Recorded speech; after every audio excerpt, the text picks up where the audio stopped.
para quem é do dia, boa tarde para quem é da tarde, boa noite e bom café para quem é da noite e da madrugada aí, que está dando aí um gás, está dando sangue para realmente ser um bom engenheiro. Eu sempre tenho dito nas minhas aulas que você não basta você ser um engenheiro habilitado, você ter ali um diploma do CREA, onde você vai, um diploma da graduação, uma carteirinha do CREA, onde você vai emoldurar, colocar num quadro, se você não tem ali a qualidade necessária. Então, qualificação vem de realmente você se formar na faculdade tendo aprendido, conhecendo aquilo, entendendo daquilo, sendo um engenheiro conhecedor mesmo, depois fazendo cursos, seja cursos pequenos de 20, 40, 60 horas, cursos de professores, cursos de fabricantes, cursos de construtoras, mas também cursos de especialização que são muito interessantes para que você defina uma área de trabalho maior, cursos de mestrado, doutorado, e que você também adquire experiência no estágio, na empresa júnior e experiência aí no mercado de trabalho. Com isso que você vai ser um profissional realmente habilitado e qualificado. Da minha parte, eu busco trazer a maior aproximação, eu busco ao máximo possível trazer vocês ali da sala de aula para o campo, para o mercado, para a engenharia civil, para o cara a cara, para que a gente possa compreender melhor o mercado da engenharia civil, tá? E nós chegamos hoje aqui na sexta aula com um cenário diferente, né? Vocês devem estar percebendo aqui um bocado de brinquedinho. Quem é meu aluno sabe que nos nossos encontros virtuais a gente tem ali, de vez em quando aparece ali minha filha, que é a Nicole Mel, tem 7 anos, está fazendo 7 anos domingo agora, dia 13 de março. E o Ivens, que tem 5 anos e que são duas pimentinhas e brincam muito, e esse espaço aqui para eles é um estante de brinquedos, né? Então eles pegam todo tipo de breguesso de brinquedo, brinquedo de menino, brinquedo de menina. Esses aqui são os soldadinhos deles, que se eu tirar do lugar, o pau come. Eu vou apanhar muito aqui, eu vou tomar muita bronca, né? Os soldadinhos, carrinhos, brinquedinhos de máquinas de eletrodomésticos e por aí vai. Então, eu não quis desmontar, não quis... acho até que é lúdico gravar essa aula hoje com esse cenário, então que hoje vocês também possam se deleitar com esses brinquedinhos. São brinquedos mais velhos ali que eles usam, cada um deles tem um papel, é um personagem aqui nessa brincadeira deles. Mas voltando à aula, vamos adiante, vamos seguir com a sexta parte hoje, aqui, a sexta parte do primeiro capítulo, que é o capítulo de impermeabilização, tá? De introdução à impermeabilização.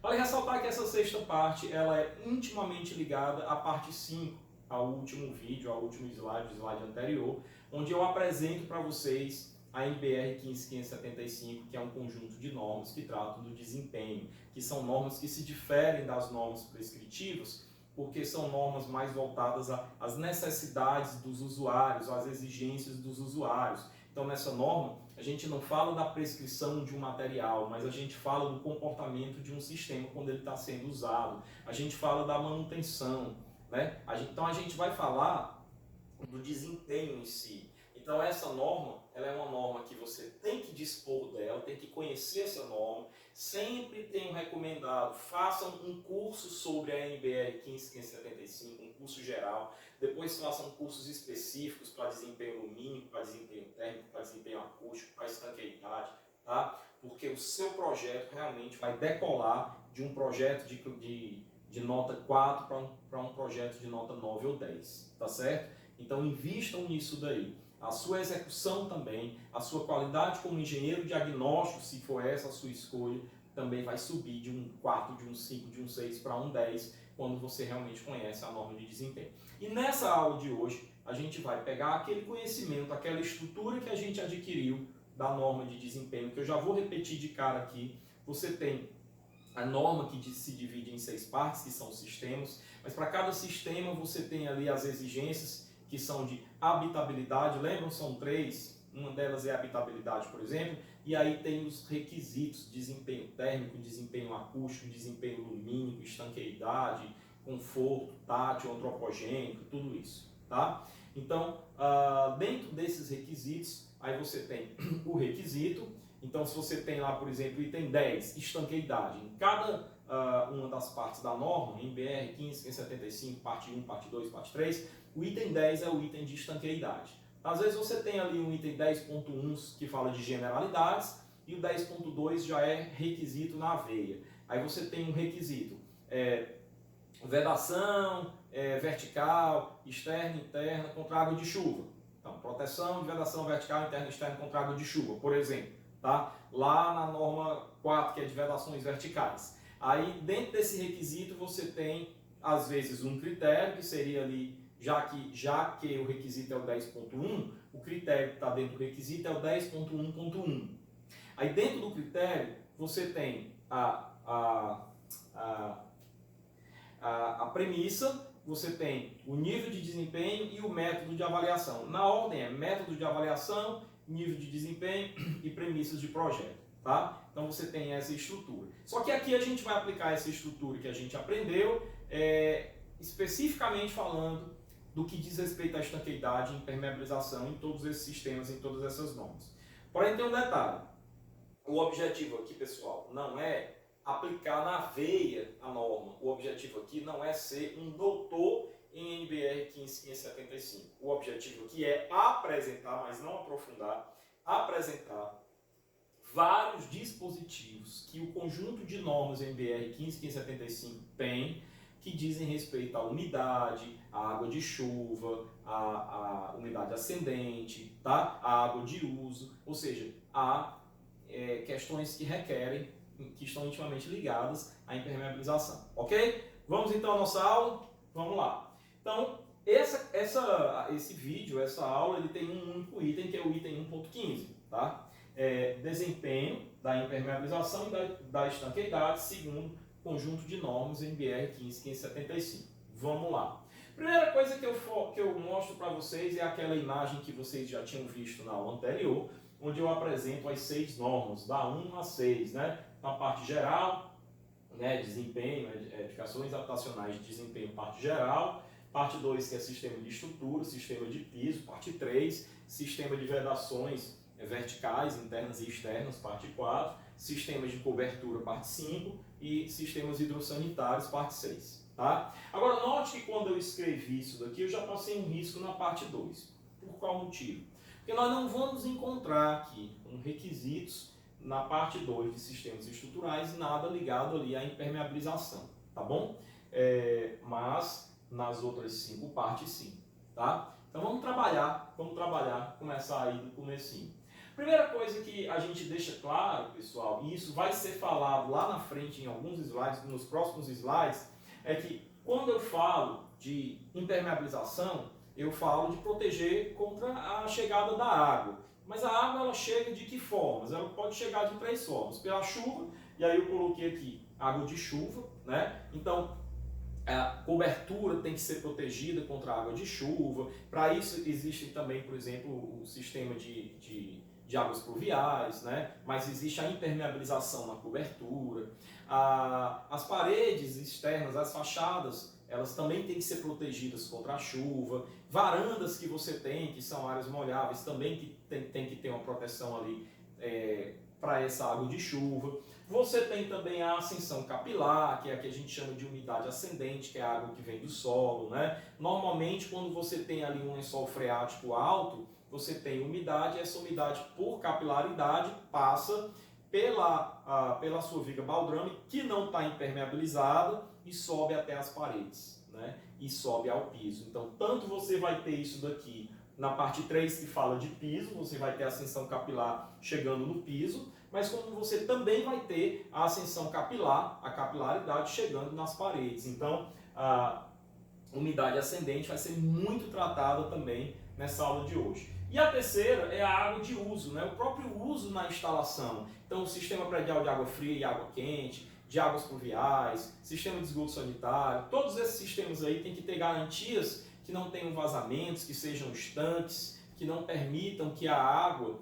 passe para outros sistemas para onde a água não deve passar, ok? Então, uma outra coisa importante também é, nessas fotos aqui, eu estou mostrando uma foto aqui para ilustrar, que esse sistema aqui você está vendo uma janela, aí você diz assim, mas professor, janela se encaixa em qual sistema? Porque para mim, vedação vertical é parede. Então, vedação vertical a gente vai ver mais na frente, que não é só parede. Parede, janela, porta, todos esses elementos aí compõem o sistema de vedação, tá? A parede é apenas um dos elementos e não o sistema, tá? Bem, mas eu também tenho essa ilustração que é muito importante e eu queria falar sobre ela, dizer o seguinte, olha, a NBR 15575, uma das grandes qualidades que ela tem é de ela reconhecer as diferenças que existem entre as várias regiões do Brasil, que é um país continental. Tá? Então, muitas normas eram feitas, mas por serem feitas normalmente por pessoas ali da região sudeste, eram feitas mais ligadas àquele ambiente, àquela região, a região sudeste. E não se aplicava, não tinha uma aplicação adequada, correta, para a região nordeste ou para a região norte. A região norte porque tem uma umidade imensa e um calor muito grande. A região nordeste porque tem uma menor umidade, você tem uma umidade maior nas cidades de litoral, mas você também tem uma temperatura quente ali, elevada, o ano todo, uma amplitude térmica muito baixa. Então, a NBR 15575, no que trata de temperatura, de conforto térmico e no que trata também de assuntos ligados à umidade, ela considera, lembra de condições de exposição? Lembra que você tem uma edificação, de um lado você tem as necessidades dos usuários e do outro lado você tem as condições de exposição. Então essa norma ela traz uma justiça às várias regiões. Ela traz um critério, mas que esse critério resulta em valores quantitativos diferentes para uma região ou para outra região. Muito legal isso, né? Muito interessante. Essa norma veio realmente de forma muito positiva. E essas regiões são divididas aqui em, o mapa brasileiro, né, é dividido aqui em 5 regiões climáticas, tá?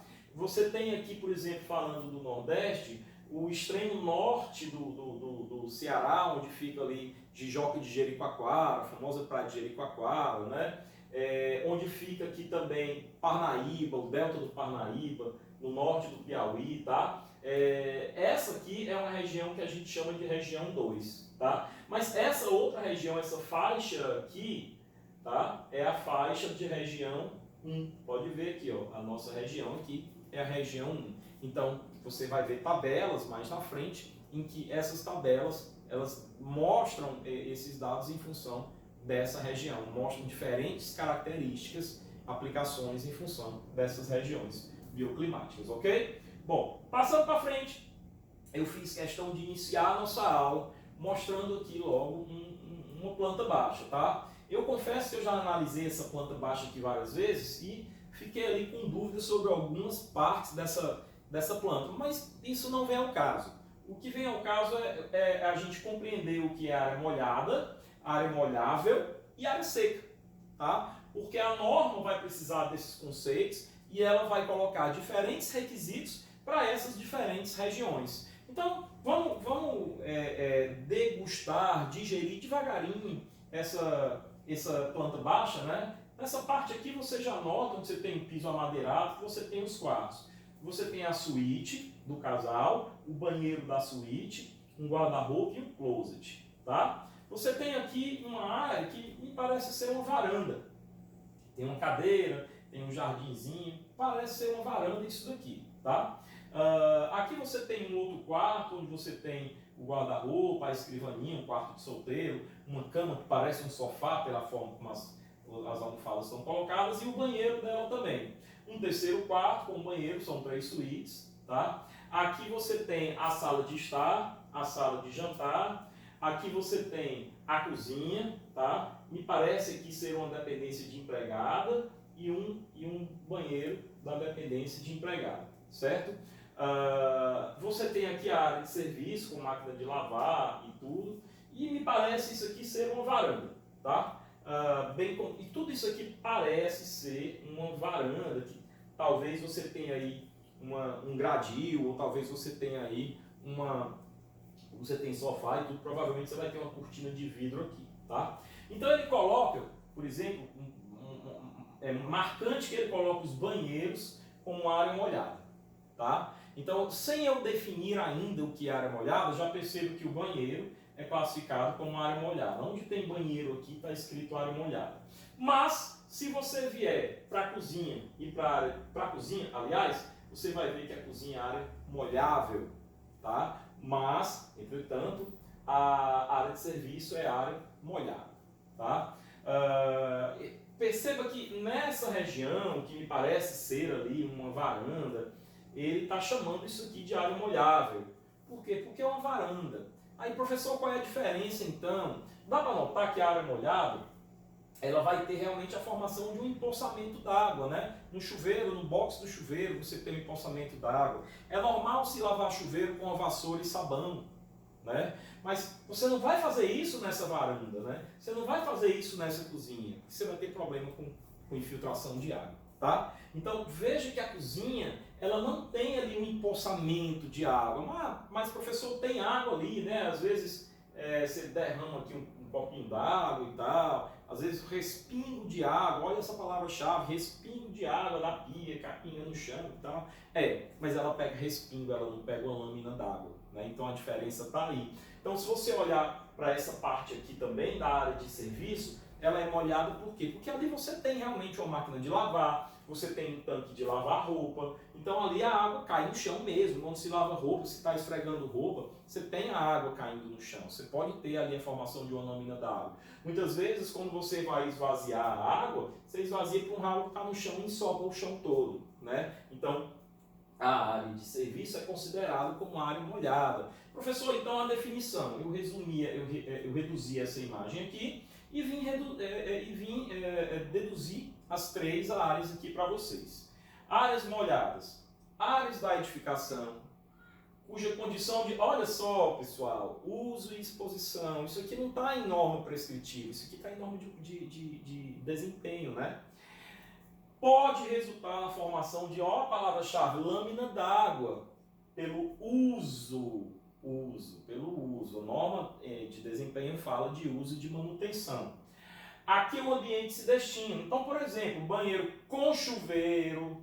Se eu procurar aqui em algum lugar um lavabo, como esse lavabozinho aqui, ó, aqui nós temos um lavabo, isso aqui não é área molhada, porque eu não tenho chuveiro, porque eu tenho aí um vaso sanitário e uma pia. O chão aí eu lavo com um pano úmido ou com um pano seco e um material desinfetante, né? Então, esse lavabozinho aqui seria uma área molhável, porque não tem chuveiro. Mas onde tem chuveiro, que realmente você tem uma quantidade de água maior, se não tiver box ainda, é pior, porque essa lâmina d'água se espalha pelo banheiro todo. Se tiver box, você tem essa lâmina d'água formada dentro da área do box, desde que esteja corretamente construído, com caimento adequado, com ralo funcionando, desentupido e tudo, tá? Bom, então, banheiro com chuveiro, área de serviço é área molhada, tá aqui a área de serviço como área molhada, e áreas descobertas, pátio, por exemplo, tá? Área descoberta. Agora, o que é área molhável? Área da edificação que recebe, ó a palavra-chave, respingos d'água, decorrentes de quê? Uso e exposição, tá? Sempre vai falar de uso e exposição. E que não resulte na formação de lâmina d'água pelo uso normal que o ambiente se destina. Agora, ó, uso normal. Se você não estiver usando normalmente e teve uma patologia, a responsabilidade disso daí não vai ser do construtor, vai ser do usuário. Então aqui se define claramente as responsabilidades. Exemplo de áreas molháveis, banheiro sem chuveiro, que é lavabo, né? Cozinha, sacada coberta é área molhável. Então se isso daqui é uma sacada coberta, creio eu, isso aqui é uma área molhável. Parece que tem uma churrasqueirazinha aqui, uma piazinha para fazer o churrasco e tudo. Então isso daí parece ser uma sacada coberta, área molhável, ok? E o que é área seca? Quarto, sala, então área seca. Áreas onde, em condições normais de uso e exposição, a utilização direta da água, por exemplo, lavagem com mangueira, balde d'água, etc., não está prevista nem mesmo durante a operação de limpeza. Às vezes, pessoal, é normal você ter uma secretária do lar que não tem ali muita experiência com essa profissão, com essa atividade, e encontra uma mancha no chão do quarto e resolve pegar um baldão d'água, joga o balde d'água, passa o sabão, aquela vassoura de piaçaba. No outro dia está lá o piso de porcelanato todo manchado, no outro dia está lá um bocado de infiltração passando pelo rejunte, e aí você tem realmente problemas sérios, porque aquela área é uma área seca, então ali não precisa, a norma não exige a impermeabilização, ok?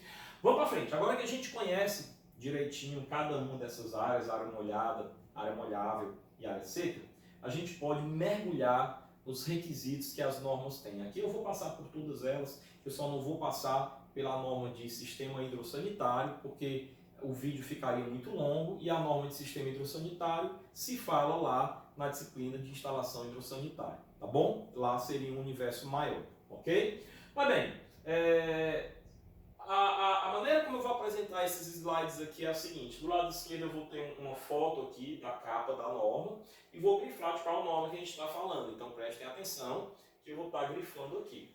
Aqui eu também vou estar falando da exigência. No caso, em todas as normas, em todas as partes da norma, o número 10 é a exigência de estanqueidade. Por exemplo, o número 14 é a exigência de durabilidade e manutenibilidade, certo? Então, sempre você vai encontrar essa sequência aí, tá? Então, normalmente é assim. Número 10, estanqueidade.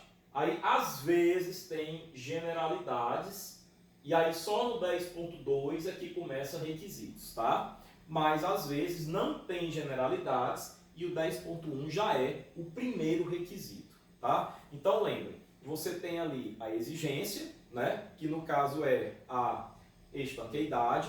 Aí você tem o requisito, tá? Que seria aí o 10.1. Aí abaixo do requisito, o ou os no plural, pode ser singular ou plural, pode ser um ou mais critérios, que seria o 10.1.1, primeiro critério, 10.1.2, segundo critério, 10.1.3, terceiro critério, assim por diante. E dentro dos critérios você tem mais três coisas, aí que seria 10.1.1.1, que seria o método de avaliação. 10.1.1.2, nível de desempenho. 10.1.1.3, as premissas. Aí não tem o ponto 4, aí você já passa para o próximo critério, se não tiver outro critério, para o próximo requisito. Ok? Tá claro? A gente vai se habituar com isso que eu estou falando. Mas vamos ver algumas generalidades, que a primeira parte, que é a parte geral, já coloca. A exposição, a água de chuva, umidade proveniente do solo, e aquela proveniente do uso da edificação habitacional, para tudo. Na primeira norma, ele já fala de quê? Já fala disso daqui. Realmente, a água que eu devo me preocupar é qualquer água, e qualquer água se resume a essas três fontes, a essas três origens, a essas três entradas de água, pela chuva, pelo solo ou pelo próprio uso. Tá? Bom, passando um pouco para frente, então ele coloca, devem ser consideradas em projeto. Então você vai ter requisitos falando só de água de chuva, você vai ter requisitos falando só de umidade ascendente, e você vai ter requisitos falando só da água proveniente do uso da edificação, da água de uso, tá? Devem ser consideradas em projeto, pois a umidade acelera os mecanismos de deterioração e acarreta perda das condições de habitabilidade, de higiene do meio ambiente construído. Ok? Então, isso aqui já é dando um norte do que trata essa norma, tá? Essa parte de estanqueidade. E aí a gente já começa a mergulhar fundo nos requisitos, tá? Detalhe, eu quero retirar essa palavra mergulhar fundo. A gente vai fazer um mergulho superficial porque a intenção aqui é mostrar alguns dispositivos que a norma tem e que trata de umidade, de permeabilização, de estanqueidade, mas eu não posso mergulhar fundo, dizer qual é o método de avaliação, como é que é o ensaio é realizado como, quem é que realiza o ensaio, dizer todas as premissas. A intenção aqui é tão somente apresentar os requisitos. Um ou outro requisito eu faço um detalhamento um pouquinho maior para você ver ali, sentir um pouco mais por amostragem praticamente como é que é na íntegra um requisito. Mas de uma forma geral, essa aula ela não visa mostrar na íntegra, porque aí seria um curso de NBR 15575 com uma carga horária muito grande, e isso aqui é uma aula sobre impermeabilização. Então, a intenção é mostrar dentro da norma o que é que trata sobre impermeabilização, estanqueidade e umidade. Ok? Então vamos lá. Já na primeira parte, né, nós temos o 10, que é a estanqueidade, né? Lembra que 10 é estanqueidade, 10.1 generalidades e o 10.2 o primeiro requisito, que diz aqui, estanqueidade, as fontes de umidade externas à edificação. Pessoal, umidade externa é água de uso? Não. Mas umidade externa é chuva? É. Então deverá ter um critério aí para chuva. Umidade externa também é a umidade ascendente que vem do solo? Isso aí vem de fora? Vem. O solo é fora da edificação. Então eu deverei ter aí mais de um critério para tratar disso. Tá? Um que deverá falar de água de chuva um que deverá falar de umidade ascendente, ok? Bom, mas vamos lá. Critério: estanqueidade à água de chuva e a umidade do solo e do lençol freático, que foi o que eu acabei de falar, né? Então, quando ele fala aqui de umidade externa, ele está falando dessas duas fontes de entrada de água. Atendimento aos requisitos da 15.575, parte 3, até a parte 5. E aí parte 3 até a parte 5. Então aqui, pessoal, a norma 1, a parte geral, ela vai funcionar ali como uma bússola, um norte. Ela está dizendo aqui, você quer o quê? Você quer falar de umidade interna, de umidade externa? Então vá procurar isso daí, lá na parte 3, sistema de piso. Afinal de contas, a infiltração ascendente vem pelo piso. Lá na parte 4, sistema de vedações, porque afinal de contas, a umidade ascendente também sobe pelas paredes, né?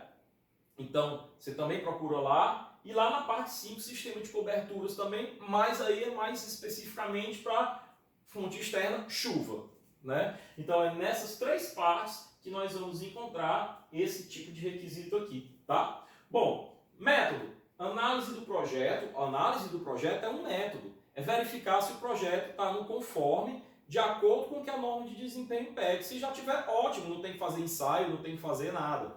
Mas métodos de ensaio especificados nessas normas. Então essas normas aqui vão especificar métodos para você ensaiar. Aí olha o que é que diz aqui, eu fiz questão de colocar uma premissa dizendo assim, devem ser previstos no projeto a prevenção de infiltração da água de chuva e da umidade do solo das habitações. Eu vou repetir, prevenção de infiltração da água de chuva. Ele está dizendo que isso necessariamente é uma impermeabilização? Não. Olha que legal que a norma de desempenho faz. Ela exige um resultado, mas ela não obriga que esse resultado seja feito por esse caminho. Pode ser feito por um outro caminho. Então ela estimula a criatividade, a tecnologia, a busca por novos materiais que sejam mais baratos, por mão de obra mais especializada ou até por mão de obra que possa realizar um trabalho simples, mais eficaz, tá? Então, passando para frente, eu apresento aqui, eu vou detalhar um pouquinho, ainda é o mesmo requisito, 10.2, é o mesmo requisito, estanqueidade a fontes externas, está aqui, só que eu fiz questão de dizer quais são esses detalhes, porque nesse caso eu achei importante fazê-lo, tá? Vamos lá? Primeiro, item A, condições de implantação dos conjuntos habitacionais de forma a, olha só, drenar adequadamente a água de chuva incidente em ruas internas, lotes vizinhos ou mesmo no entorno próximo ao conjunto. Olha, na aula de impermeabilização, na aula da especialização que eu tive esse final de semana, o professor mostrou uma situação onde tinha um prédio, tá? E estava entrando água, infiltrando água pelo solo do pavimento térreo desse prédio num determinado canto, no apartamento do canto. E aí, várias hipóteses os alunos da turma tiveram que lançar a respeito do que estava causando, né? Eu não vou entrar em detalhes, porque eu não vou mostrar essa foto, enfim, mas uma delas pode ser a possibilidade de você ter uma rua, onde o seu bloco, o seu apartamento está aqui, e essa rua tem um caimento em direção a ele, e aqui tem outro bloco. Isso aí é tragédia anunciada. Você tem que ter um sistema de drenagem dessa rua, mas se não tiver a água, vai toda para lá. E aí tinha, para proteger, tinha uma grama ao redor da edificação. Essa grama absorve a água. Se absorve a água lá dentro ela pode subir por capilaridade. Então você tinha sim uma possibilidade muito grande de ter aí, por causa do entorno, por causa da vizinhança, uma ascensão capilar na sua edificação, uma infiltração na sua edificação. Então, é a história da visão sistêmica que a gente tanto fala aqui, tá? Você vai lá, não conhece a norma, dimensiona cada projeto, cada macaco no seu galho, cada um no seu lugar, no seu quadrado. Você diz, olha, o projetista estrutural fez o projeto dele, atendeu às normas de estrutura, o projetista de construção civil, de instalações hidrossanitárias, fez os projetos dele, o hidráulico, o sanitário, o de água pluvial, atendeu lá o que dizia lá nas normas prescritivas, lá nas normas deles, mas não foi feita a visão sistêmica, não tinha ninguém encarregado nisso, não tinha ninguém para olhar que a água poderia vir da vizinhança. Então é disso que a norma de desempenho trata. É isso que a norma de desempenho visa, tá? Impermeabilização, agora ele está usando o nome, impermeabilização, tá? Tem que impermeabilizar mesmo. De porões e subsolos, jardins contíguos às fachadas, tá? Porque você rega as plantas do jardim, você está encharcando aquilo ali com água, você está levando umidade para a fachada, tá? E quaisquer paredes em contato com o solo, por causa da umidade ascendente, ou pelo direcionamento das águas sem prejuízo da utilização do ambiente e dos sistemas correlatos e sem comprometer a segurança estrutural, havendo sistemas de impermeabilização, eles devem seguir a a NBR 9575, que fala de projeto de execução de impermeabilização. Tá? Então notem que quando a gente for falar várias vezes aqui sobre a NBR 15575, a gente também vai falar várias vezes sobre a NBR 9574 e 9575. Então, uma tarefa de casa para vocês, uma tarefa básica de casa para vocês que querem trabalhar com isso daqui, que querem concluir essa disciplina realmente com muito mérito, com muita qualidade, é ler de ponta a ponta ou assistir vídeos também é uma maneira muito boa de aprender sobre essas duas normas, NBR 9575 e NBR 9574, ok? Bom, no item C, impermeabilização de fundações e pisos em contato com o solo. Pessoal, impermeabilização de fundações, todas elas, incluindo fundações superficiais, fundações rasas, como viga baldrame, tá? Não só impermeabilizar essas fundações, mas toda a laje, todo o piso inicial, porque a umidade ascendente, ela também sobe pelo piso, não só pelas fundações e pelas alvenarias. Então você tem muita manifestação patológica nos pisos do primeiro pavimento, por causa da umidade ascendente, tá? Bom, uma vez mostrado esse requisito, que a gente estava no 10.2, que falava de umidade externa, agora eu vou para o 10.3, que fala, olha só, de umidade interna. Então fiquem atentos se eu mudei a norma que eu estou analisando e fiquem atentos se eu mudei o requisito, tá? Agora eu estou falando do requisito com relação à umidade interna, ok? Então, qual é o critério? Estanqueidade, a água utilizada na operação e manutenção do imóvel, para lavar, para tomar banho, para a pia do banheiro, a pia da cozinha, toda essa água aí, tá? Vínculos, observar os vínculos entre o sistema predial de água fria e água quente. Agora é tudo junto, porque a NBR 5626/2020 coloca isso numa norma só. Sistema predial de esgoto sanitário, sistema predial de águas pluviais, estrutura, piso e parede. E aqui, pessoal, tem um mundo de informações para falar. A engenharia civil atual brasileira, a engenharia civil do século XXI, não tem mais espaço para cada macaco no seu galho. Eu contrato um escritório de arquitetura, aí passo, lavei minhas mãos, acabei minha parte, projeto para o escritório de estrutura. Fiz o projeto, atendi minhas normas de estrutura lá, beleza, concluo, passo para os escritórios de projeto de instalações. Lavei minhas mãos, vou tomar meu uísque, comer um camarão, acabou. Isso não existe mais. Tem que haver realmente um diálogo entre todos eles e tem que haver a compatibilização dos projetos para ver qual a interferência que um projeto promove no outro. Ok? Tem que haver. A NBR 15575, ela trabalha com isso. Então você pode ser um consultor desses projetistas só analisando qual é o nível de desempenho que você está oferecendo para o usuário naquela obra. E como você pode, ainda na fase de projeto, propor alterações no projeto para melhorar o nível de desempenho. Então o projeto ele tem que ser mais trabalhado, ele não pode mais ser feito só pelo projetista, tem que haver uma espécie de manager, uma espécie de fiscal, que é o cara que entende da norma de desempenho.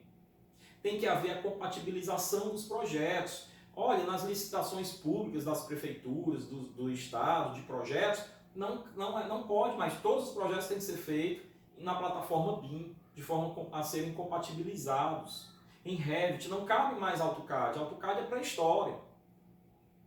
Tá? AutoCAD hoje, nesse sentido, no sentido da normalização da engenharia civil, é pré-história. Na mesma época, na minha época que eu fiz faculdade, o AutoCAD era o futuro. Eu ainda assisti aula com prancheta. Professor, você é velho, né? Olha, eu tenho mais idade que vocês, mas eu não sou tão velho assim, não. A coisa tem acontecido muito rápido. Nós estamos falando de 20 anos. Há 20 anos atrás se usava prancheta. Há 20 anos atrás. 20 anos atrás, para vocês que hoje têm 23, 24 anos, ok, eu só tinha 3 anos, eu nem me lembro, mas não é muito tempo, não. No universo de uma ciência não é muito tempo. Tá? Depois veio o AutoCAD, melhores versões do AutoCAD, e agora realmente tem que ter a compatibilização. Tá? Bom, então esse slide foi importante para isso, certo? Método, análise do projeto e métodos de ensaio especificados nas NBS da parte 3 a 5, a 15575 da parte 3 a 5. De novo, eu grifo aqui parte 3 a 5, que são as que mais tratam ali de estanqueidade, de impermeabilização. Tá? Bom, ainda da parte 1, só que agora eu mudei a exigência. Tá? Eu estava falando antes da estanqueidade, eu vim para o 15. Ó. Lembra que eu falei que o 14 é durabilidade e manutenibilidade? O 15 é higiene, é saúde, higiene e qualidade do ar. Tá? Então, não é só na parte de estanqueidade que eu tenho que olhar, que isso fique de lembrança para vocês. Tá? Eu também tenho que olhar, eu vou ter requisitos aqui que eu coloquei de durabilidade, do item 14. Tá? Mas do item 15, saúde, higiene e qualidade do ar. Requisito 15.2, proliferação de micro-organismos. Turma, numa construção civil, os micro-organismos se proliferam aonde? É ou não é onde tem acúmulo de umidade? É. E aí, como é que você percebe isso? Quais são as evidências? Quais são as manifestações patológicas? Quais são os sintomas? Você vê manchas, você vê fungo, você sente mau cheiro, né? Então, essas aí são as manifestações. Então, o que é que diz o requisito no seu texto? Que deve propiciar condições de salubridade. Eu falo também como engenheiro de segurança do trabalho, eu também sou engenheiro de segurança do trabalho. A salubridade tem uma NR específica que trata disso, tá? No interior da edificação, considerando as condições de umidade, mais uma vez, responsabilidade de quem está trabalhando com impermeabilização, tá?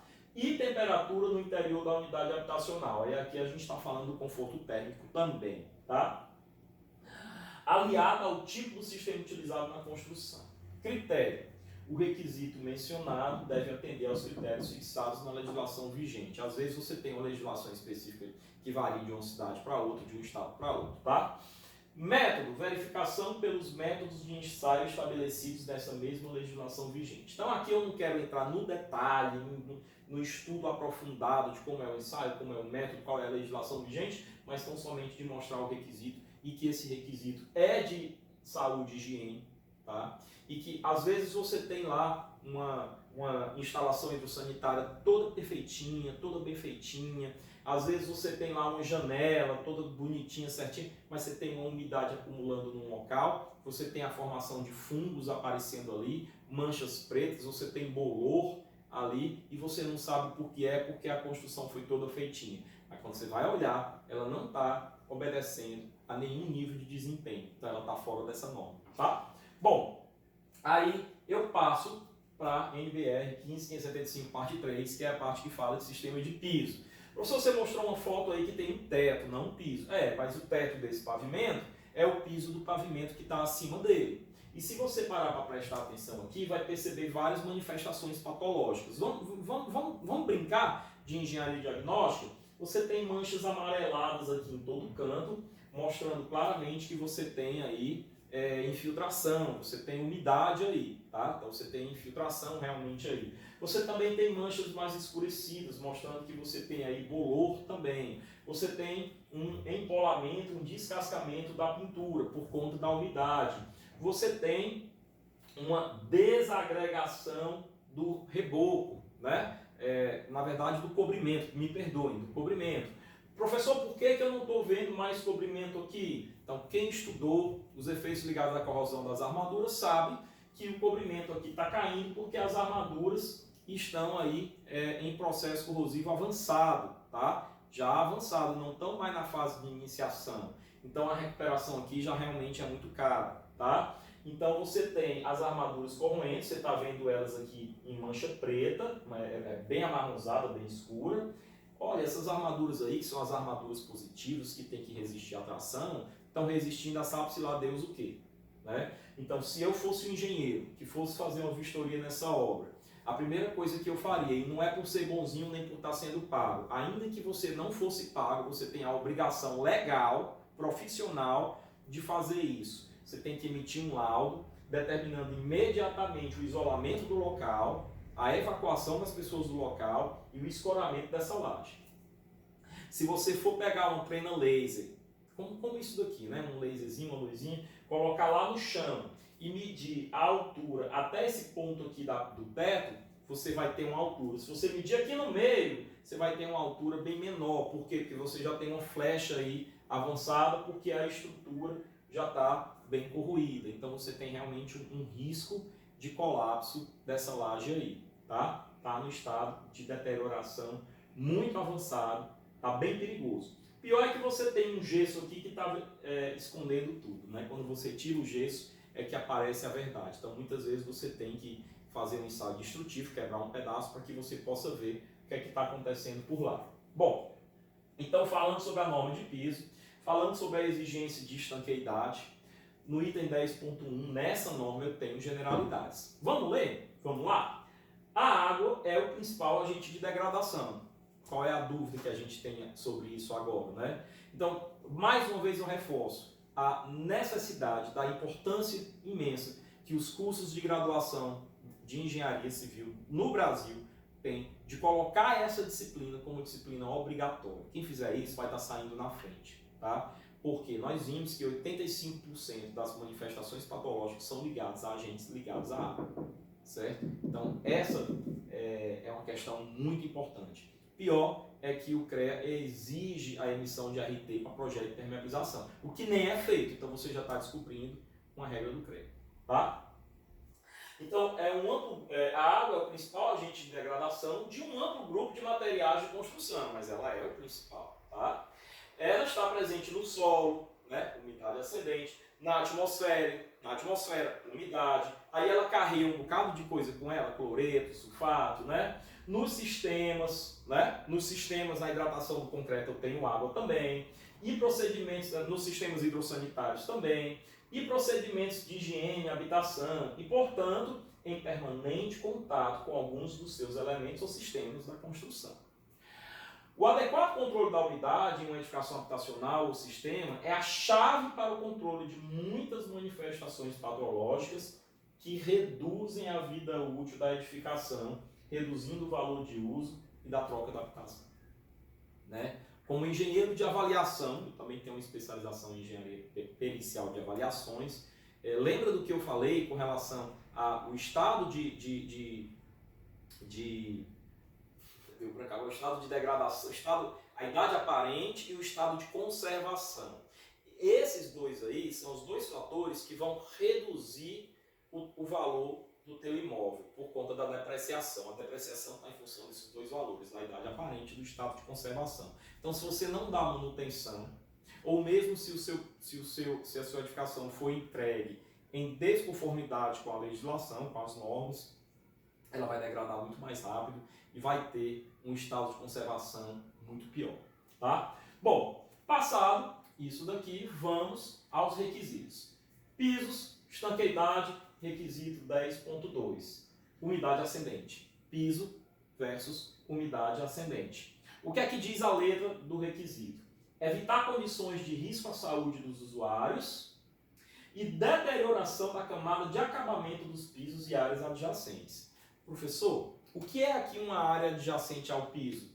É o pé da parede, o pé da alvenaria. Né? Então você nota muitas vezes que por conta de uma umidade de piso, lá naquela regiãozinha onde você tem o pé da alvenaria, você tem uma umidade. E aí você percebe o empolamento, um descascamento de pintura, você percebe um manchamento que está vindo de baixo para cima, do piso ou mesmo da umidade ascendente que vem do solo. Né? Então, critério. Os sistemas de piso devem ser estanques à umidade ascendente. considerando-se a máxima altura do lençol freático prevista para o local da obra. Para tudo, pessoal. Como é que a engenharia é feita no Brasil? Eu vou construir. Eu vou pegar aqui o calendário nordestino, né? Nordeste não tem, para quem não é do Nordeste, não entende muito bem a questão do clima. Aqui, nem na literatura técnica, nós não temos primavera, verão, outono e inverno. Nós temos duas estações, que a gente chama, na própria literatura, de estação seca e estação chuvosa. Nós temos ali 4 meses de estação chuvosa, mais ou menos de janeiro. Janeiro é a pré-estação chuvosa, mas é fevereiro, março, abril e maio. Essa é a estação chuvosa. E você tem aí 8 meses, né? Você tem 7 meses aí de estação seca e 1 mês ali de estação pré-chuvosa, que às vezes em janeiro já chove bem também, né? Mas são 4 meses chuvosa, 8 meses seca.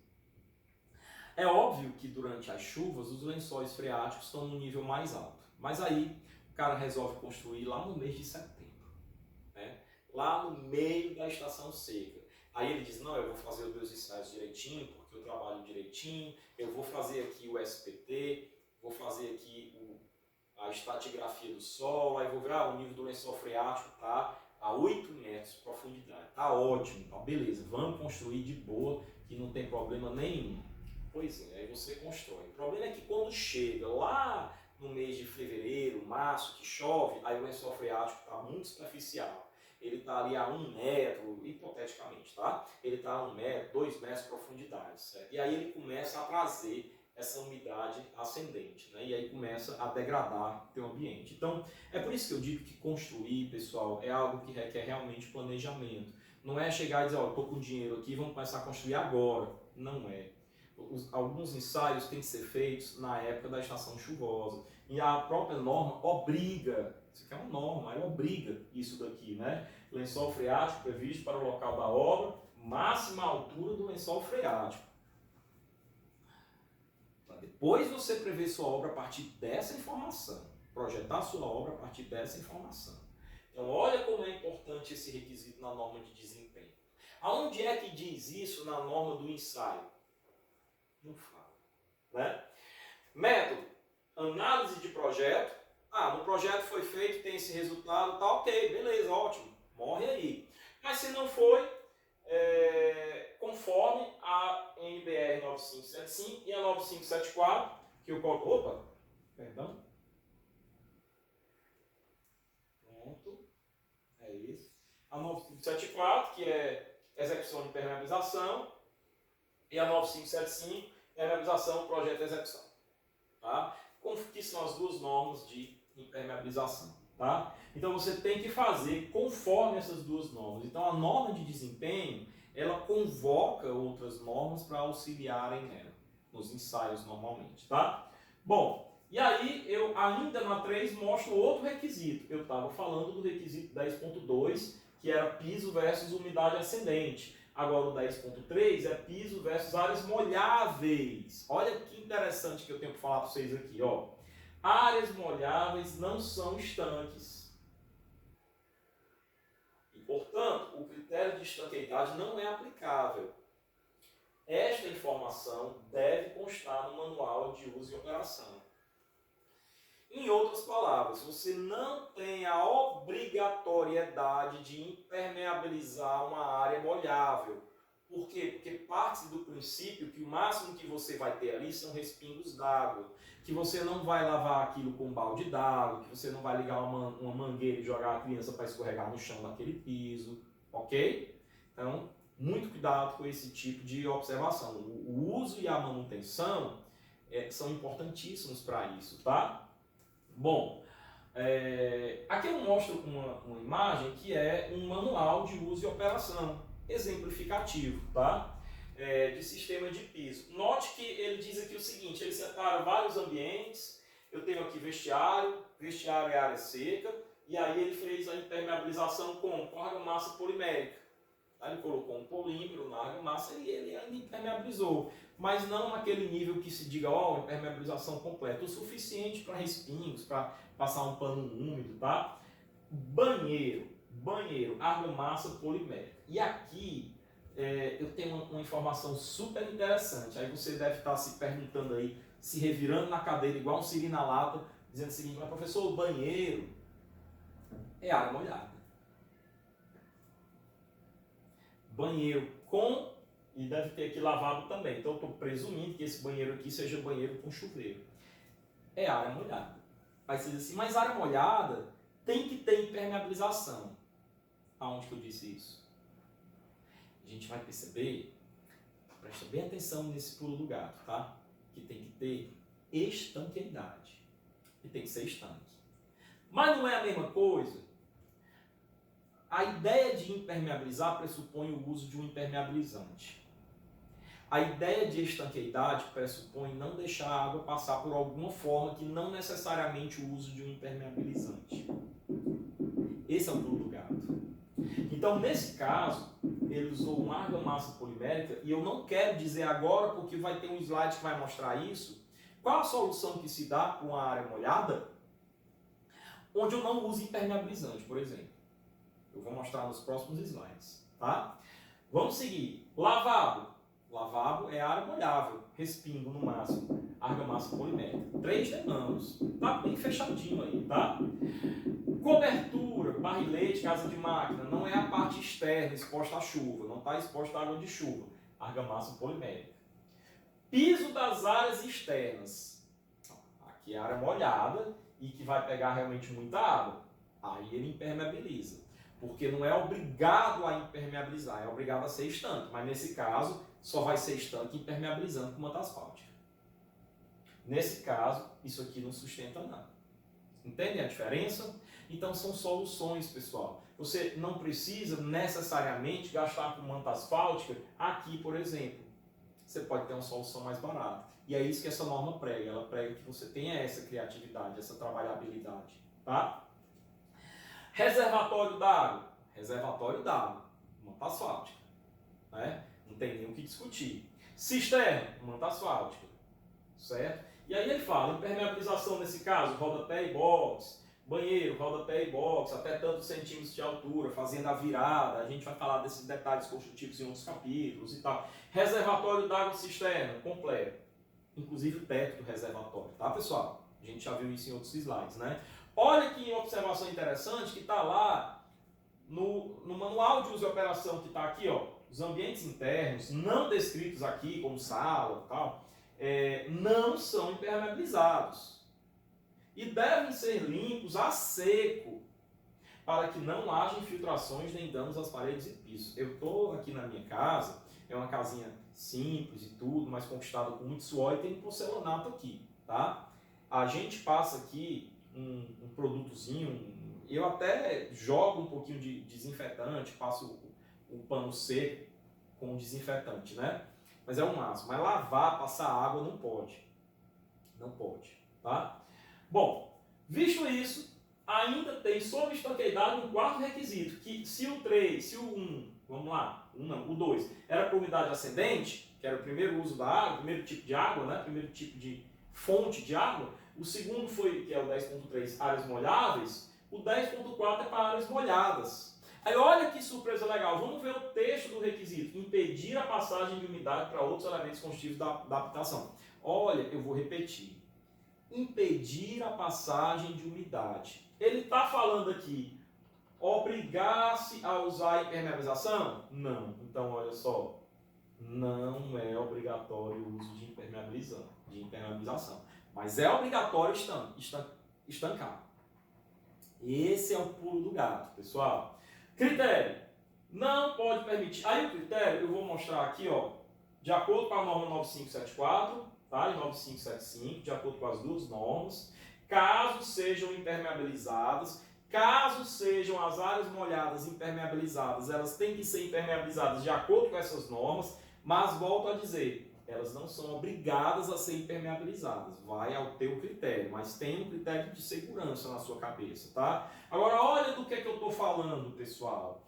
Áreas molhadas, banheiro, tá? Olha como é que eu posso garantir a estanqueidade. Cerâmica, rejunte. Então, eu posso usar um rejunte com uma qualidade tal que garanta a impermeabilidade. E aí eu faço o teste previsto na norma. Reservo aqui um lugarzinho, fecho direitinho, lanço água aí. 72 horas. Tá? Não pode haver rompimento dessa camada, manchamento da cerâmica. Tem uma série de observações que na leitura aprofundada da norma e do ensaio você vê. Ó, teste de estanqueidade da argamassa polimérica. Lança uma camadazinha de 10 milímetros de água de 1 centímetro no ponto mais alto, ou seja, se no ponto mais alto, longe do caimento, tem 10 milímetros, nos pontos mais baixos vai ter uma altura maior de lâmina d'água, ok? Deixa isso daí por 72 horas, depois esvazia e observa por 24. Na hora que você observar por 24, se você perceber fissura, vai ter um slide que vai falar disso, tá? Fissura, mancha, bolor, coisas assim, é porque você tem que refazer esse sistema não está impermeabilizando. Então, esse é o grande lance da impermeabilização. E aí, ainda de áreas molhadas, eu coloco aqui uma área de serviço, não é uma foto ali que está muito legal, não dá para entender muito bem, mas resumindo, foi impermeabilizado aqui a área de serviço somente a parte do ralo. A parte mais próxima de onde está lá a máquina de lavar e tudo isso. Ao redor, não quer dizer que não tem que ser estanque, tem que ser estanque. Mas você pode promover a estanqueidade, como por exemplo, cerâmica e rejunte. Tá? E aqui eu tenho uma varanda. Aqui também a foto não dá para ver muito bem, mas você tem uma lona aqui, mas é uma gradezinha.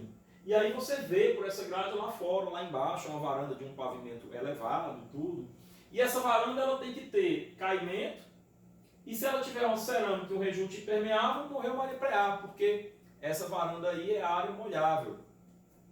Tá? Perdão. Área molhada. Então não é obrigatória a impermeabilização, mas é obrigatória a estanqueidade. Ok?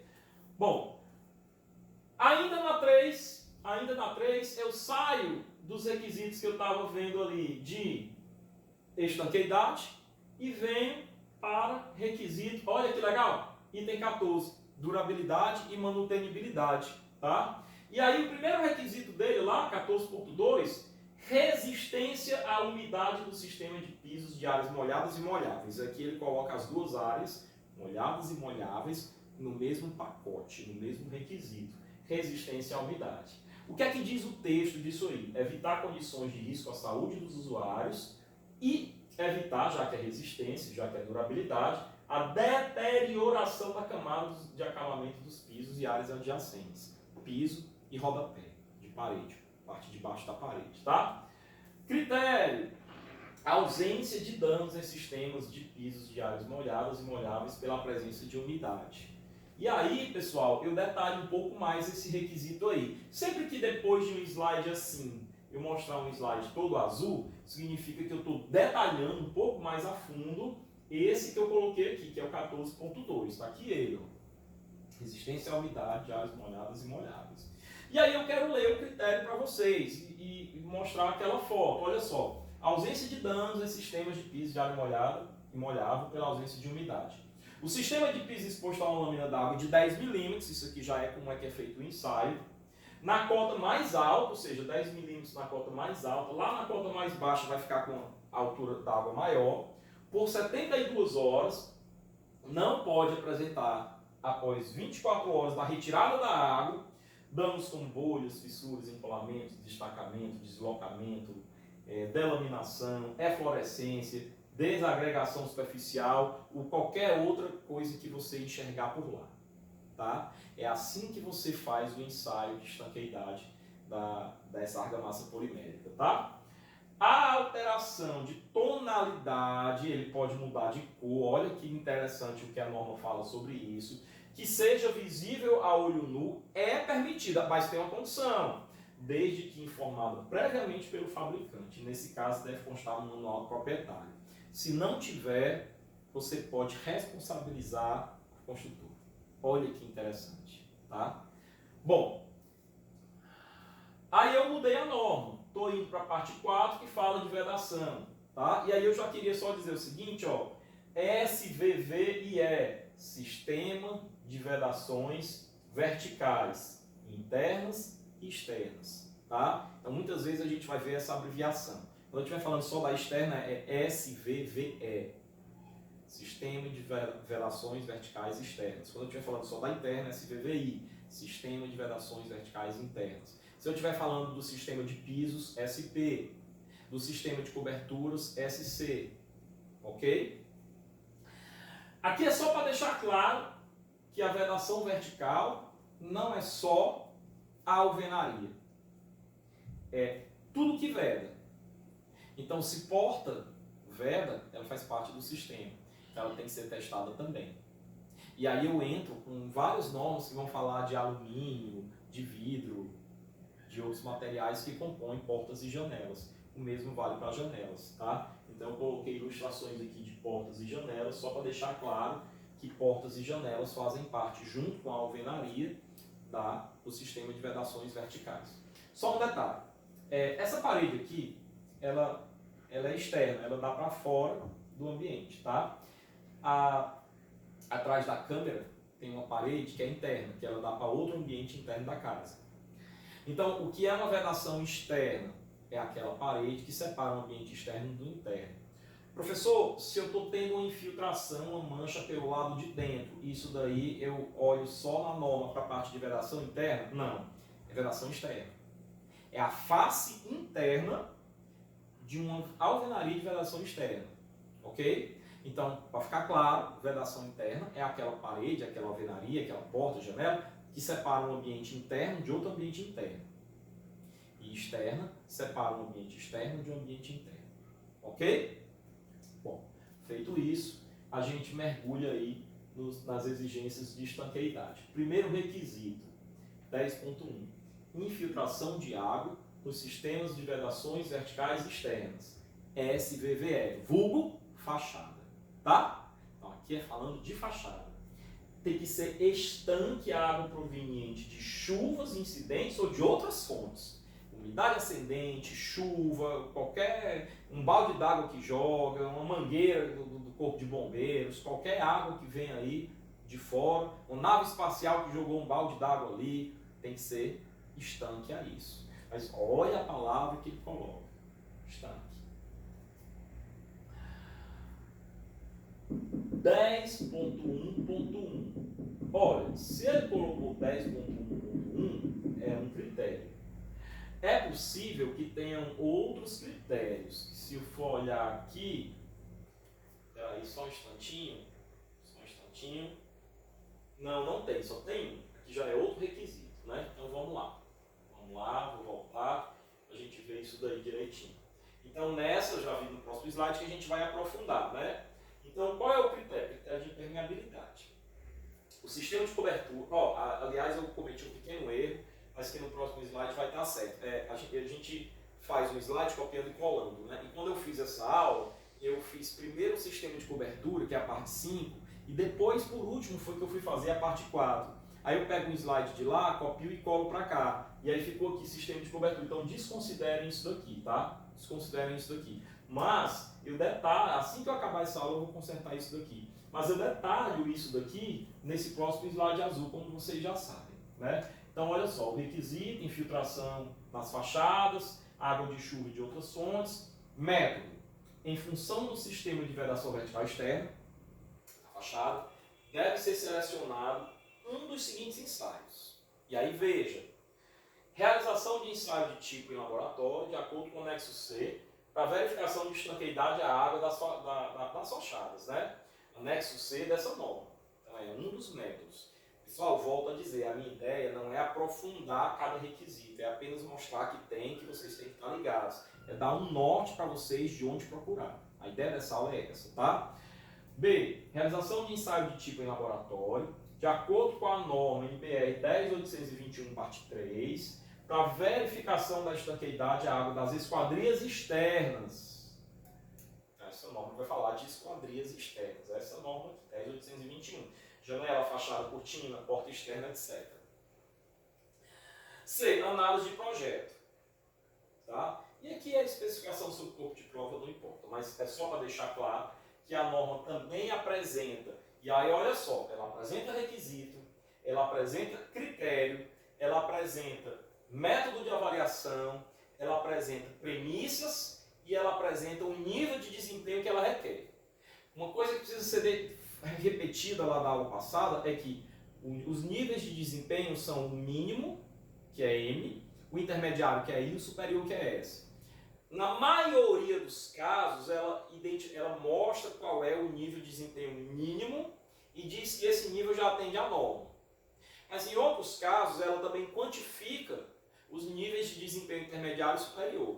Tá? Ok? Bom, então, aqui mostrando premissa, né? O projeto deve apresentar detalhes construtivos para as interfaces e juntas entre componentes, a fim de facilitar o escoamento da água e evitar a sua penetração do interior da edificação. Então, olha o detalhezinho construtivo do qual eu estou falando aqui. Isso aqui não é para entender o projeto, mas não somente para mostrar o detalhe construtivo, mostrando que aqui passa água, passa água, passa água, mas que se eu fizer dessa forma, quando eu tiver uma juntazinha de dilatação, alguma coisa assim, eu fazer dessa forma que é para descer a água. Tá? Então esses detalhes construtivos nas fachadas vão ser importantes. Olha, um outro detalhe importante que tem, às vezes você tem ali uma platibanda lá em cima da sua casa, ou às vezes você tem um muro que separa a sua casa da casa vizinha, um edifício também, e aí esse muro não tem uma, vamos falar numa linguagem popular, uma tampa, ele não tem uma tampa em cima dele, que aqui a gente vai chamar de chapim, né? E qual é a função dessa tampa? Como o próprio nome diz, é tampar, por isso que eu estou tentando falar numa linguagem acessível. Então o chapim ela tem essa função, evitar que a água penetre pela parte superior da alvenaria, naqueles 12, 20 centímetros de espessura da alvenaria, e que a água penetre na alvenaria, deixando a alvenaria toda cheia de infiltração e umidade por dentro dela.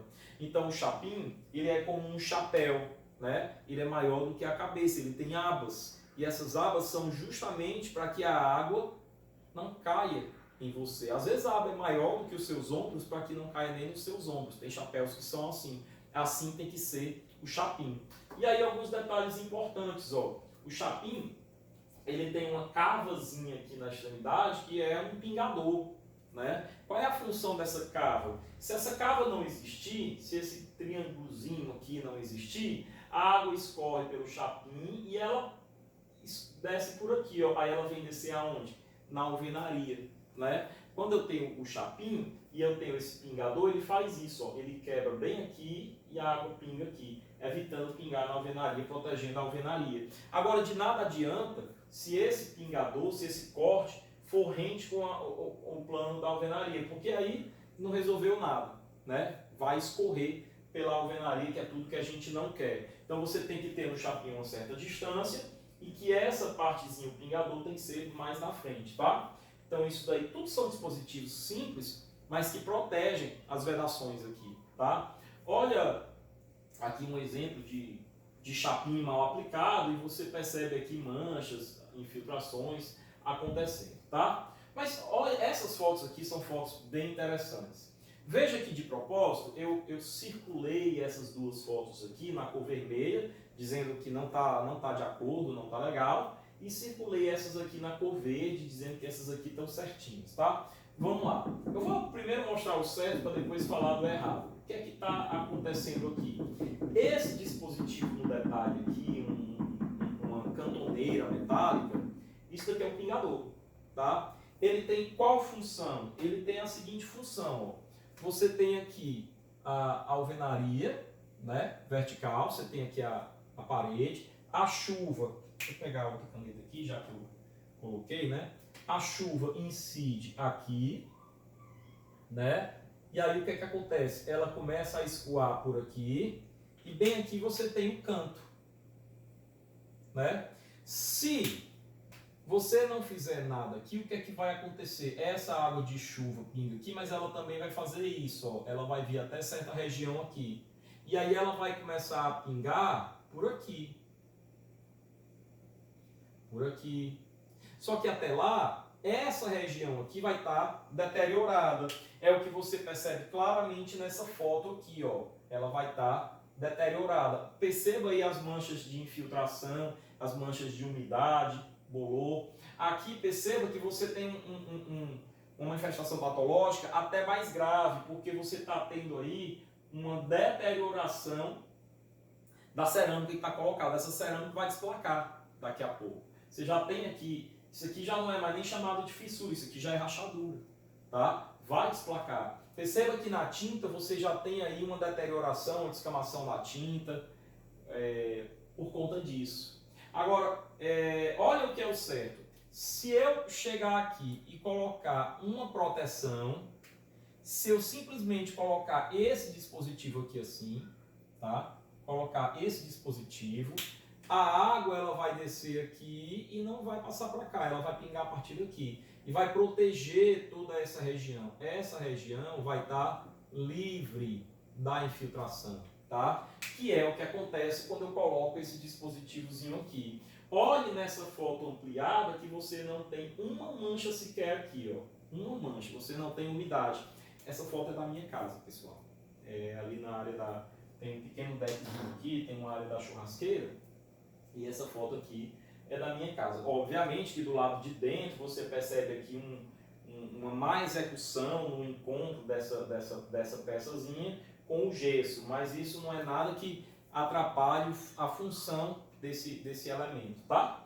Bom, passando um pouquinho para frente, ainda na NBR de vedações, na parte 4, um outro requisito que é o 10.2, ó, umidade nas vedações externas e internas decorrentes de ocupação do imóvel, ou seja, não permitir infiltração de água através de suas faces quando em contato com áreas molháveis e molhadas.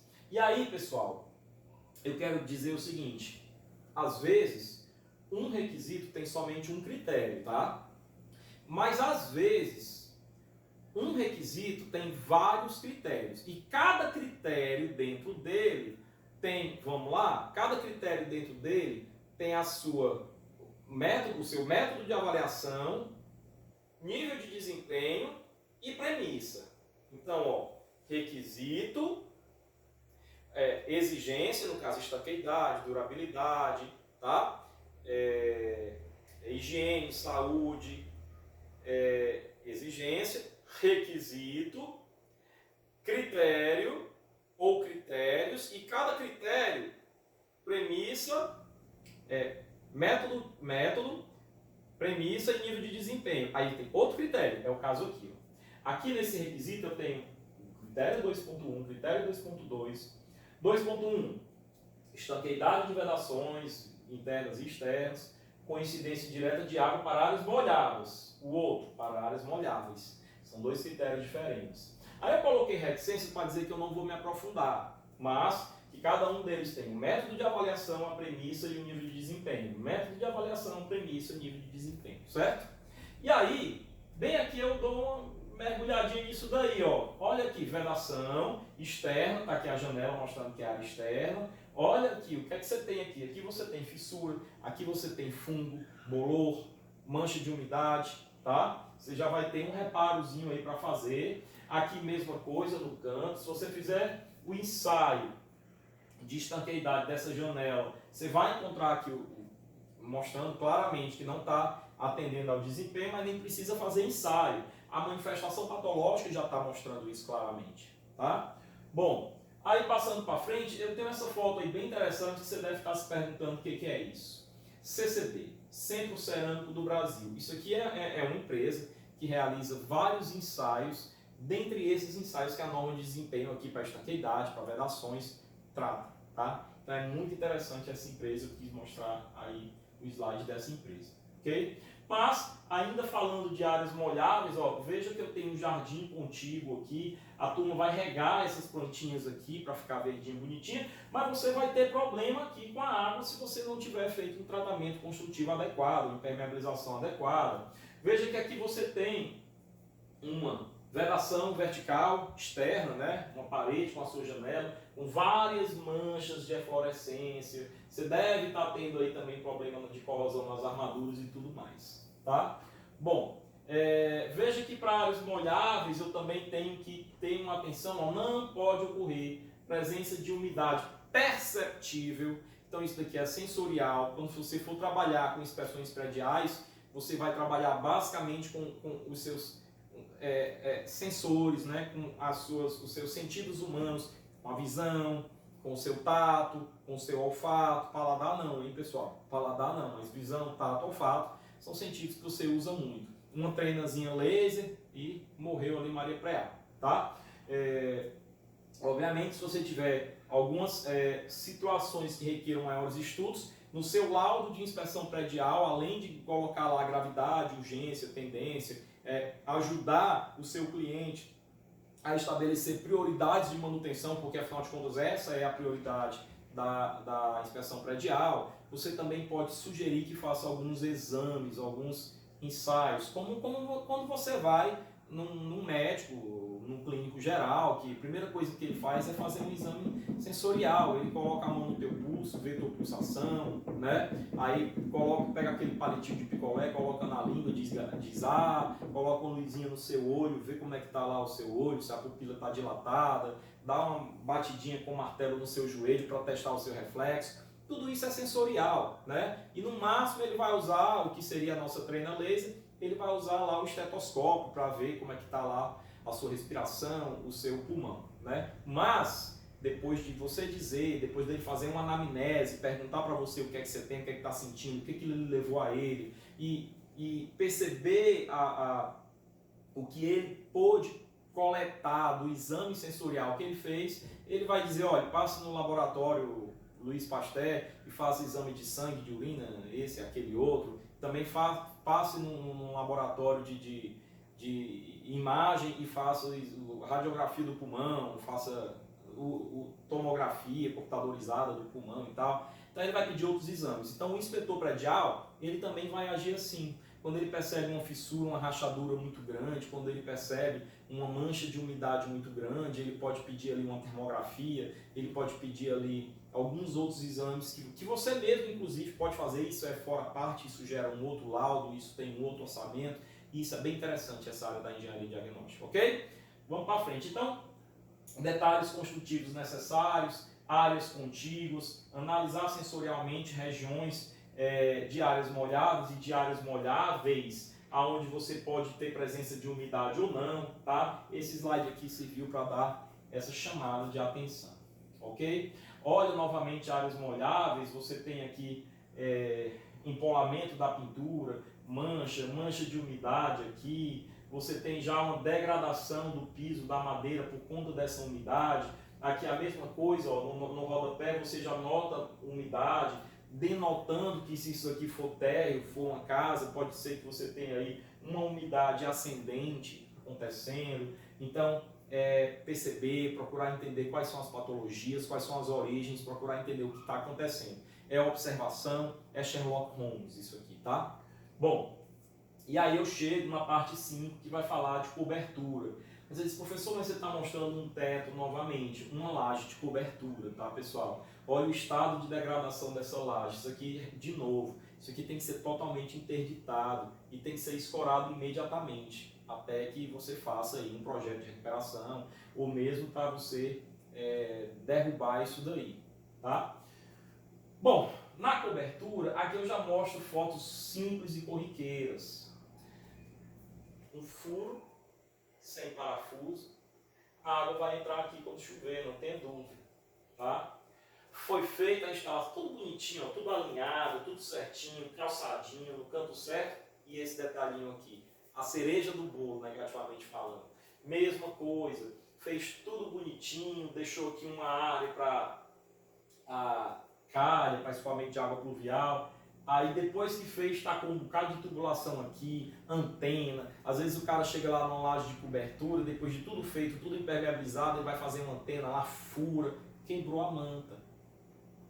Então, essa compatibilização que a norma fala, ela obriga você, ela força você a prever essas situações. Você vai colocar um brinquedo no playground, que é uma área molhada, é uma área externa, portanto é uma área molhada, impermeabiliza tudo bonitinho. Aí depois de um ano de pronto, aí o síndico, vou botar um brinquedo aqui para as crianças, estão reclamando que não tem brinquedo. Aí o cara vai lá, fura a manta. 6 meses depois você começa a ter aquelas coberturas abaixo da laje que a gente vê na garagem, nos outros slides. É isso que tem que ter cuidado, tá? Bom, Outro telhado que também não está funcionando, essa cunheira que já era, tem que ser trocada, tem que ser refeita, está entrando água aqui de todo jeito, tá? Aqui também está entrando água por essas brechas em virtude da má execução, pode ver que não está havendo um encaixe perfeito entre as peças das telhas e por isso vai haver entrada de água. Aqui também você nota claramente, tá? Então a execução é muito importante, tem que ser fiscalizado. Vou dar uma dica, pessoal. Você está construindo, ou você é um cliente que mandou um engenheiro construir na sua casa, contrate um engenheiro diagnóstico para fazer uma vistoria de recebimento de obra. Terminou a obra, ele vai fazer uma vistoria para mostrar o que é que tem de errado, o que é que a construtora tem que corrigir imediatamente antes de te entregar o imóvel, tá? Vistoria de recebimento de obra. Bom, ainda sobre a 15.575, estanqueidade, condições de salubridade no meio ambiente habitável. Tem que ser estanque água de chuva, evitar a formação de umidade e evitar a proliferação de insetos e micro-organismos, tá? E não, nós estamos falando de cobertura. A cobertura tem que proporcionar isso. Aí ele fala até aqui, ó, sistema de cobertura. Esse é o slide que eu copiei ali naquela outra e esqueci de alterar essa parte. Não deve apresentar escorrimento para dentro, tá? Gotejamento de água ou gotas que fiquem aderindo por ali, tá? Aceita-se o aparecimento de mancha na cobertura, mancha de umidade, desde que restritas a um máximo de 35% da área das telhas, porque a partir daí já considera o ambiente insalubre, tá? Método 5642, tá? E aí, pessoal, aqui 5642, telha de fibrocimento, verificação da impermeabilidade, tá? Bom, aqui é só para mostrar que tem ensaios na própria norma, o anexo B da norma, que fala sobre tudo isso, de espessores de água, para mostrar como é que está o comportamento, se está estanque ou não. E o correto é que esses ensaios sejam feitos e não você deixar pagar para ver ao seu usuário ter um problema com infiltração e a imagem da sua empresa vir por água abaixo por causa de uma chuva que a pessoa passou a noite acordada porque estava pingando em cima da TV dele, do quarto. Bom, mostrar também que eu já falei do teste de estanqueidade que tem que ser feito por 72 horas com uma lâmina de 10 milímetros na parte mais alta. Depois disso esvazia, observa por 24 horas, ou seja, é sensorial, procura se tem bolhas, mudança de cor, fissuras, manchamentos, etc. Tá? Bom, isso de acordo com a norma de permeabilização 9575. Ok? Ainda sobre essa norma, só para falar rapidamente, deixar claro também que falar de cobertura, falar de estanqueidade é considerar a região do país que a gente está. Tá? Então eu tenho um mesmo critério, né? Um mesmo requisito, um mesmo critério, mas que vai ter diferentes exigibilidades, tá? Diferentes valores quantitativos, dependendo da região que você está. Então, eu mostrei isso aqui só para lembrar desse detalhe também. Tá? Bom, e aí, ainda na parte de cobertura, eu tenho ali outros, além do requisito, outros critérios. Esse daqui era o critério 10.1.2, que é a estanqueidade do sistema de cobertura. Aqui eu tenho a estanqueidade das aberturas de ventilação, outro critério, que dentro dele tem o que, pessoal? Método de avaliação, nível de desempenho e premissa. Tá? O outro critério, captação e escoamento de águas pluviais. Um outro critério, estanqueidade para sistema de cobertura impermeabilizado. Tá? E aí eu dou uma pequena mergulhadazinha nas aberturas para ventilação, vocês vão dar uma olhadazinha nisso daqui em casa, porque a ideia é tão somente mostrar que existem esses critérios, tá? Não é realmente mergulhar na norma, senão a gente só sair daqui 3 dias, tá? Bom, também para abertura de ventilação, chamando a observação, que você tem lá na norma, que você tem que ter abertura para ventilação, mas que você não pode permitir ali naquele ambiente, né, a entrada de insetos, de animais, de roedores, de pombos. Aí o que é que o gênio fez? Tem sempre gênios, né? A turma não contrata engenheiro, aí contrata aquele cara que faz tudo, aí o cara coloca aqui, faz a grade na maior boa vontade, mas deixa um buraquinho aqui passa toda uma família de pombos, aqui passa a sociedade inteira de pombos, né? Aí daqui a pouco estão lá os pombos, 4 e 5 horas da manhã, tu dormindo, os pombos em cima da tua janela, né? Então, aí daqui a pouco tu começa a sentir o mau cheiro de pombo morrendo ali em cima, e aí vai, né?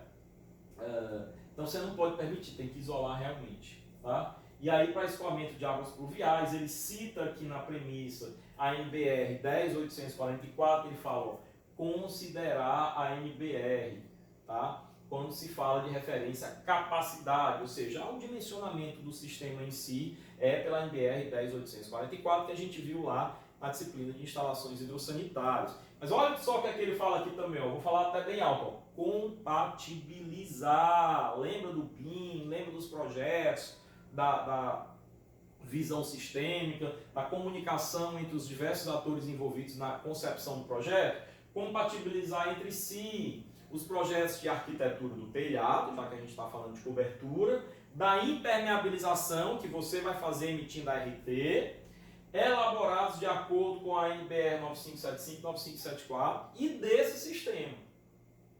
Tá? Ó, outro aqui, ó, especificar.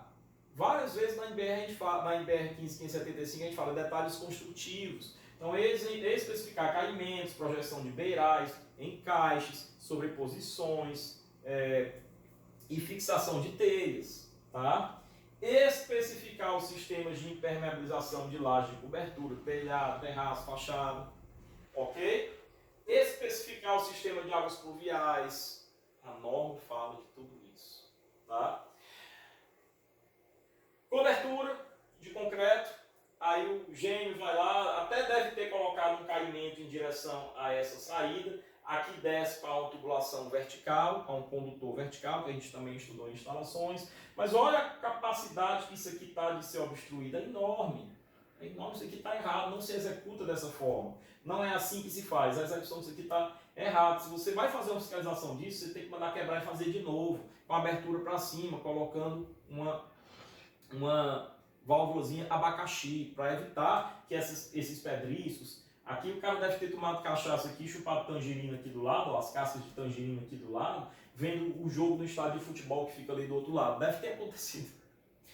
Não se surpreenda se você olhar para outro pedaço da foto e encontrar uns espetinhos, uns palitinhos de espetinho de carne, certo? Os caras devem ter feito isso daí. Aqui não tem caimento, ó, água empoçando, então são detalhes que você realmente tem que tomar muito cuidado, tá?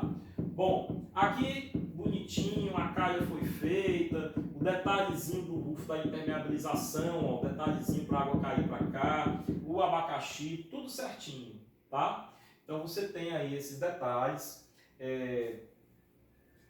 Eu quero agradecer, quero dizer que hoje, diante dos brinquedinhos aqui dos meus filhos, que eu já falei para vocês, a gente conseguiu terminar o capítulo 1. Lembrando, essa disciplina tem 15 capítulos. Esse capítulo sozinho foi enorme, se duvidar o maior deles, teve 6 partes, 6 vídeos. O nosso próximo vídeo, nossa próxima aula já vai ser sobre o capítulo 2, que trata de projeto de impermeabilização. Já é um capítulo menor, que vai ter no máximo 2 vídeos. Vai ter capítulo que vai ter um único vídeo de 20 minutos, 25 minutos. Esse realmente foi grande, então eu peço a vocês que mergulhem fundo nesse material, tá bom? Deixo vocês aqui com um desejo de excelentes estudos, me coloco à disposição para tirar dúvidas pelo WhatsApp, me coloco à disposição para os que não são meus alunos, pessoas de outros estados, para tirar dúvida aqui também pelo canal do YouTube, tá bom? Deixo vocês um forte abraço, desejo de gratidão, salva bom.